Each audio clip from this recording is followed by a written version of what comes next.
Hello everyone, welcome to our show Creative World. I'm your host Shin Matsuba. We'll be introducing some amazing talented people, chatting with them in a one-on-one interview, hearing their stories, picking their brains, looking through the kaleidoscope of Creative World.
Hello everyone, welcome to Creative World. Today we're here at Kimbo Salon in Beverly Hills area. So we're going to introduce Mika, who's a very special hairstylist. Her customers include a lot of celebrities. Let's get inside. Hello Mika. Hi. Thank you very much for joining us today. Oh, thank you for having me. How are you? Well, I'm good, I think. You think? Okay. So, first of all, you said you worked for a company before becoming a hairstylist, right? Mm-hmm. So, why did you kind of decide to start as a hairstylist? Well, I'm a kind of like a baby boomer junior, and then my parents, or like all of parents, want the kids to go to a fancy, famous corporation or company. So like we didn't have so much choice to go to hair world, and I didn't have any information too. Right. What was the reason you actually shifted from there to hairstylist? I was very artsy kid. I liked drawing or painting. I didn't know what I should or what to go into, but hair was basically, since I'm a girl, beauty is one of the topic always girls. Right. And it's kind of like a fun to do. Mm-hmm. So maybe that's why. I see you basically start to pursue your dream or whatever you wanted to do. I guess it's becoming my dream. Okay. Right after I started to do beauty, I started to know more fun to do those beauty stuff. Right. So I think the world of beauty related to hair has existed since like ancient times, regardless of age or gender. But in general, where do you go and what do you learn and what kind of experiences do you actually need? Well, first of all, you have to have a cosmetology license. Okay. So you need to go to beauty school. Right. Maybe about 2 years in Japan, 1 year in US. Okay. After the school, you need to get a state board exam. Then you're gonna get a hairdresser license. I see. So, but the work environment perspective, for example, like, is there any like big differences in the working environment between in Japan and US? I have to say, Japan training system is amazing. You work as an apprentice, so you don't get so much money, but like you can learn so many stuff from your other, the stuff or like your more like you're senseis. getting experiences rather than making money. Yeah, America, I guess hair salon is more like an agency. So they provide you space or like some supplies, but most of the work is very independent. You just do your own job. Wow, that's the biggest difference. So like, that's why they don't really. Well, some maybe salon give you a really good like a teaching system, but most of the they don't really have. So you have to study by yourself. By yourself. But the gaining experiencing part, what would you do with it in America? So in Japan, for example, you know, the learning term they have in professional field, right? And then in America, it sounds like you actually graduated from school or whatever, then you're pretty much independent now. Right. But you have to still gain experiences, right. building your resume. Right. So what would you do with it? Well, you have to be assistant of the famous hairdressers. Okay. Yeah. You need to set some kind of connection. You need to invest your time to get some knowledge from. Got it. Okay. How did you get involved in like styling the hair of celebrities such as Olivia Munn and Emma Roberts? Well, most of the case, usually like a word of mouth. So like once somebody know me, they introduce to their friend or maybe their manager or like agency start to know me. Right. So they, then contact to me. Right. Or sometimes their friends see your Instagram. Right. Then your SNS. name is on the picture. Then they DM you. So there are like a typical hairstyles that they often want, or everybody's pretty much different? The celebrity. For models, I like to go edgy as possible because they're really in the fashion business. Right.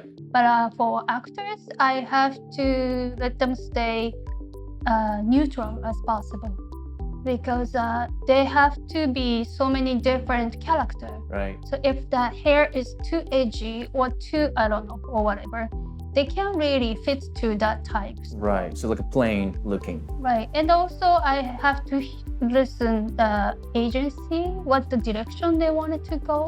Okay. So I need to combine those extra stuff. Right. So they can get more job opportunity. I see. Yeah. What do you think is the biggest reason why you are so much liked by such, top-notch celebrities? First of all, you have to be available. Right. You need to be there. So meaning like a schedule-wise or a skill-wise? Schedule-wise and skill-wise, because you never know what they're looking for. Right. So like when I go to first-time shooting or like first-time red carpet event, I bring so many different hair extension, wig, or like hot curlers, curling iron, whatever I can imagine. I just all by yourself? Yes, all by myself. Yeah. Like 2 big carry bags? Oh, yes, so heavy. Wow, that's wow. But like I don't want to say no, or like at least I wanted to do the best to follow they're looking for. Right. So yeah. What's really important for you? The most important thing for you to style customers? For my clients coming here for a haircut, I'm always follow their lifestyle. So sometimes like Japanese media said they don't want to talk to a hairdresser, blah blah blah. But I have to hear what they do. Or like she just had a baby, right. And her life is so busy. Or she's super professional. She has to look super like clean. Each person have a different idea for hair. So usually I create a haircut based on their lifestyle. I see. For styling wise, most of the case it's a personal big event. Like wedding or like baby shower. Right. Or celebrities, of course, red carpet. Or shooting. Red carpet, you have to work with hair, not only me, makeup person. Right. And they have a designer, dress designer, and they invest a lot for dress. So like they have some kind of like a direction they want us to go. So we need to combine all those stuff, then create that hair. I see. Wow. There are some specific aspects of it.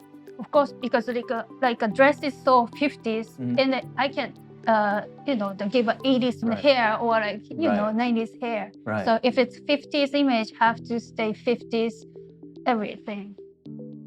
I see. So you've achieved a lot of stuff already. And you're very special hairstylist already, but let's say 3 years, even 5 years from now, where do you see yourself? What's your next step? I've been doing a hair almost 30 years. Right. But after iPhone and then before iPhone, my lifestyle is completely changed. Meaning? And after we get this iPhone eco social media, it's really going fast. Okay. You know, the how to approach to the media has changed. I never expect someday I have to talk myself in front of a camera. I am like always behind the camera. Right. And now that's part of my job, I think. Do you like it? Well, you've been doing great so far, so I would say you must like it. Hi, everyone. Hello. Yeah, so like I don't know, but like I just, I don't want to sink. I like to, maybe even I can be a top, but I wanted to stay that area to make sure my life happy. Right, you want to kind of keep going. Just keep going whatever you're doing. Yeah, and, even a little paddle, you know. You've been great. You've been super in a professional field and everybody knows you. Okay, everyone.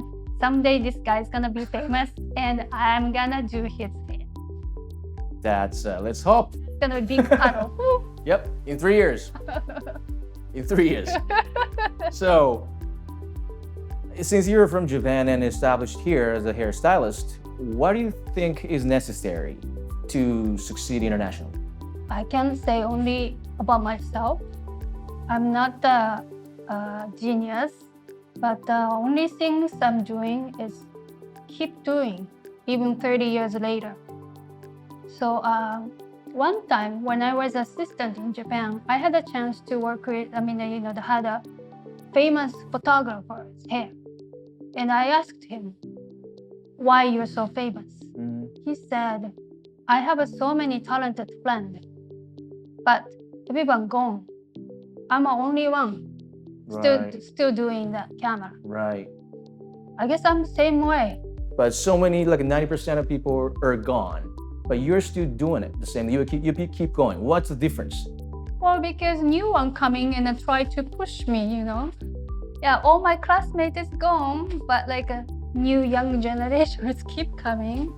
So I really have to be current. So one last question. Okay. The title of the show is Creative World, right? So what does the word creative mean to you? What is your own interpretation for the word creative? Creative mean is to you.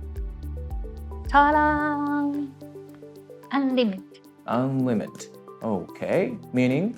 You just do whatever you want to do. So you're literally not limited. Basically. You just go for it. Go for it, yes. So just do it. Just do it. It's very simple, but it's a really powerful word, you know? I love it. So, that being said, it was the last question, but to younger generation who are watching this show, would you give them some advice? Just follow your dream. Because, being a creative, you can do anything you want, right? And basically, once you have a dream, you don't need to give up or there's so many ways to be that point. Right. So take any chance and go for it. Right. Once you get in the business or the position, the people's gonna always watch you, what you do. Right. And even 99 times you have you couldn't get an opportunity. Maybe last one, maybe that's gonna be your open a new the door. Right. There's a possibility always. Right. Great. Thank you very much, Mika. It was such a pleasure to have you on our show. Oh, thank you for having me. So next, if you don't mind, can you give us some tips by actually showing how you style your hair? Sure, I'd love to. Really? Oh, cool. Let's go. Wait, there's part 2. Also, don't forget to subscribe to our channel.